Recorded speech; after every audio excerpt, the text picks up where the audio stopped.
ಕೆಆರ್ಪುರದಲ್ಲಿ footpath ತೆರವಿಗೆ ವಿರೋಧ ವ್ಯಕ್ತವಾಗ್ತಾ ಇದೆ. ಮಹದೇವಪುರ ವಲಯದಲ್ಲಿ ತೆರವು ಕಾರ್ಯಕ್ಕೆ ಅಡ್ಡಿ ವ್ಯಕ್ತವಾಗಿದೆ. ಮುಖ್ಯ ರಸ್ತೆ ಅಂತ ಹೇಳಿ ಸಬ್ ರಸ್ತೆಯಲ್ಲೂ ಕೂಡ ತೆರವು ಮಾಡ್ತಿದ್ದಾರೆ ಅಂತ ವಿರೋಧ ವ್ಯಕ್ತವಾಗ್ತಾ ಇರುವಂತದ್ದು. ಸಣ್ಣ ಪುಟ್ಟ ಅಂಗಡಿ ಹೋಟೆಲ್ಗಳನ್ನ ತೆರವು ಮಾಡ್ತಾ ಇದ್ದಾರೆ.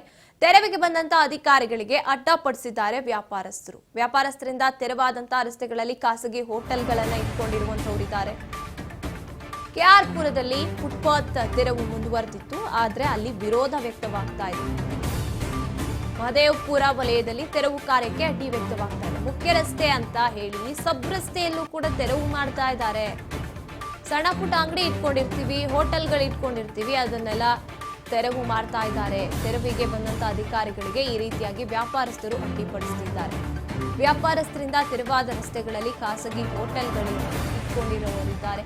ಕಂಪನಿಗಳಿಂದ ಒತ್ತುವರಿಯಾಗಿದೆ ಅಂತ ಆರೋಪ ಕೂಡ ಕೇಳಿ ಬರ್ತಾ ಇರುವಂತದ್ದು. ಮೇನ್ ನಾನು ಒಂದು ಮೈಸೂರು ಹೆಣ್ಮಕ್ಳಿದ್ದಾರೆ, ಅವ್ರನ್ನ ಓದಿಸ್ಬೇಕು. ನಮಗೊಂದು ತಿಂಗಳಿಂದ ಅಂಗಡಿ ಇಲ್ಲ. ಈಗ ಊಟನೂ ಬಾಡಿಗೆ ಮನೆ ಖಾಲಿ ಮಾಡಂತಿದ್ದಾರೆ, ಬಾಡಿಗೆ ಕಟ್ಟಿಲ್ಲ ಅಂದರೆ ನಮಗಿಂತ ಸಮಸ್ಯೆಗಳಿದೆ. ನಮ್ಗೆ ಏನಾದರೂ ಸ್ವಲ್ಪ ಅವಕಾಶ ಮಾಡಿಕೊಡ್ಬೇಕಂತ ಮನವಿ ಮಾಡ್ಕೊತೀವಿ ಸ್ವಾಮಿ. ಅಷ್ಟು ಹೇಳೋಕ್ಕೆ ಇಷ್ಟಪಡ್ತೀವಿ. ತುಂಬ ತೊಂದರೆ ಕೊಡ್ತಿದ್ದಾರೆ. ಒಂದು ಟೇಬಲ್ ಇಟ್ಕೊಂಡ್ರು ಹೊಡಿತಾರೆ. ನಿನ್ನೆ ನನ್ನ ಒಂದು ಟೇಬಲ್ ಇಟ್ಕೊಂಡಿದ್ದೆ, ತೊಲ್ಲ ಗಾಡಿಗಳಲ್ಲಿ ಮಾಡಿ ಅಂದರು. ತೊಲ್ಲೋ ಗಾಡಿನೂ ನಿಜ್ಜು ಮಾಡಿ ಸ್ವಾಮಿ. ಈಡಿಯೋಗಳೆಲ್ಲ ಇದ್ದಾವೆ. ಈ ಥರ ಎಲ್ಲ ಇದು ಮಾಡ್ತಾರೆ. ನಮ್ಮನ್ನೆಲ್ಲನೂ ರೋಡ್ಗೆ ತಳ್ಳಿಬಿಟ್ಟಿದ್ದಾರೆ. ಊಟ ತಂದರೂ ಊಟ ಎಲ್ಲ ರೋಡಿಗೆ ಚೆಲ್ಬಿಡ್ತಾರೆ. ಆ ಥರ ಎಲ್ಲ ಮಾಡ್ತಿದ್ದಾರೆ, ಕೆಲಸ ಮಾಡ್ತಾ ಇದ್ದಾರೆ. ಕಾನೂನು ಗೌರವ ಕೊಡ್ತೀವಿ ನಾವು. ಆದರೆ ಅದು ಮೀರಿ ಏನೋ ಅವರು 20% ಮೇನ್ ರೋಡ್ಗಳಲ್ಲಿ ಮಾತ್ರ ಅಂತೇಳಿ ಸಬ್ ರೋಡಲ್ಲಿ ನಾವು ಯಾವುದು ಮುಟ್ಟ ಇಲ್ಲ ಅಂತೇಳಿ ಹೇಳಿದರು ಸರ್ಕಾರ.